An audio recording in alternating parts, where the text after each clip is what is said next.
Hello and welcome to the ninth guide of the Divine Wiki tutorial series. Today we will cover what League materials are and how they work. We've already explained what Maya materials do. They don't really affect the look of your model in-game. Their purpose is only to give parts of the mesh a name, which is used in the bin as a submesh reference. But League materials, often referred to as static material definitions, are something entirely different. These materials are part of Riot's internal shader system. They let you apply effects like glowing highlights, stylized shading, and more to specific parts of your model. You can look through existing champions to find working examples of these materials. Just keep in mind, every material has its own set of shader rules and texture requirements to function properly. In this tutorial, we will create our own glowing material. Let's begin by copying a material definition into our bin. We'll provide example code on the wiki so you can use that as a template.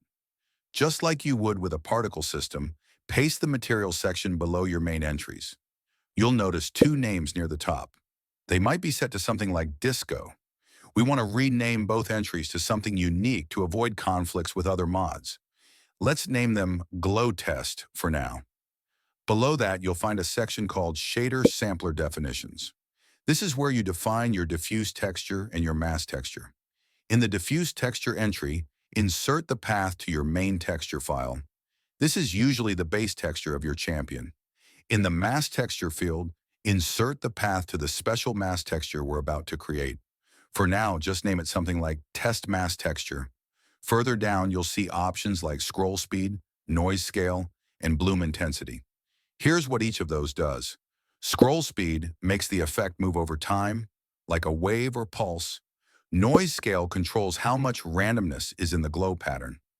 Bloom intensity adjusts how strongly the glow appears in-game. Feel free to experiment with these values.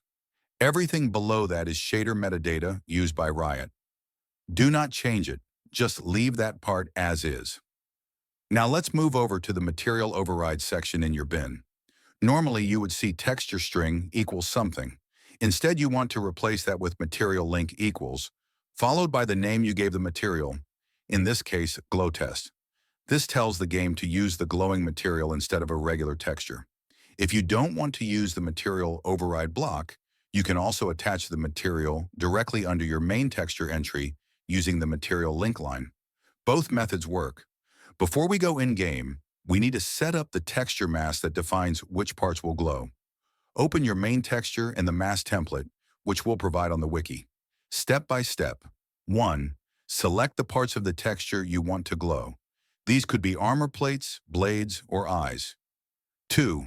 Recolor those parts with a solid color, such as red. Everything else should be either black or fully transparent.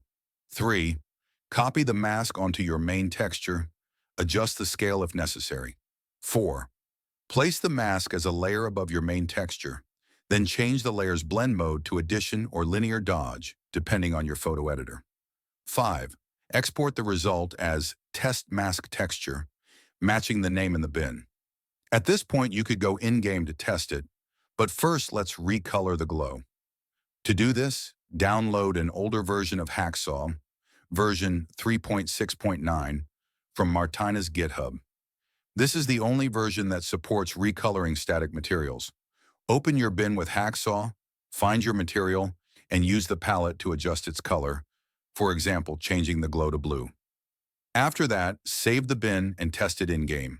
One final reminder.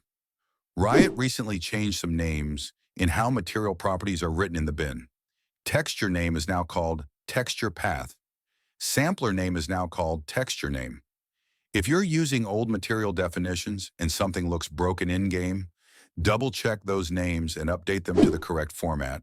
Now let's see the glow in-game. By the way, to remove the scrolling from the glow, you can simply set the scroll speed to 0 in the bin. And that's it. You've just created a custom League material, built a working glow mask, and applied it using bin logic. Thanks for watching the ninth part of the Divine Skins Wiki tutorial series. See you in the next one.